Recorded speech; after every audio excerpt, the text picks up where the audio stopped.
Israël et les États-Unis ont deux options principales pour gagner cette guerre contre l'Iran. Regardez bien derrière moi, selon un avertissement publié par le ministère israélien des Finances, si la guerre continue, Israël et les États-Unis pourraient dépenser environ 3 milliards de dollars par semaine, simplement pour maintenir les frappes contre l'Iran. 3 milliards de dollars chaque semaine. Maintenant, la question est simple. Comment gagner cette guerre? En réalité, ils ont deux options. La première option, ce serait d'arrêter les frappes de missiles à distance et de lancer une opération terrestre. Cela signifie que les Américains et les Israéliens devraient envoyer leurs soldats sur le terrain, mettre leurs bottes au sol et aller directement arrêter les dirigeants iraniens. Mais cette option est extrêmement risquée parce qu'une guerre terrestre en Iran serait très longue et très coûteuse. La deuxième option, ce serait d'imiter la stratégie iranienne des drones. Cela veut dire fabriquer des drones bon marché comme ceux de l'Iran et mener une véritable guerre de drones au lieu de continuer à lancer des missiles qui coûtent des millions de dollars pour intercepter des drones beaucoup moins chers.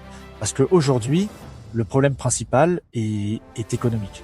Intercepter un drone iranien peut coûter des millions de dollars, alors que le drone lui-même peut coûter seulement quelques dizaines de milliers de dollars, et dans une guerre longue, ce déséquilibre peut devenir un énorme problème. Mais il y a aussi un facteur psychologique important. Les dirigeants iraniens répètent souvent que leur population n'a pas peur de mourir pour leur pays. Et dans l'histoire des conflits, combattre un adversaire qui n'a pas peur de mourir rend la guerre beaucoup plus difficile. Dans ce cas, la seule vraie solution devient souvent la négociation ou la coopération. Maintenant, regardez un autre élément stratégique. Si les États-Unis perdent leur base militaire dans le Moyen-Orient, cela pourrait affaiblir leur capacité d'intervention dans la région.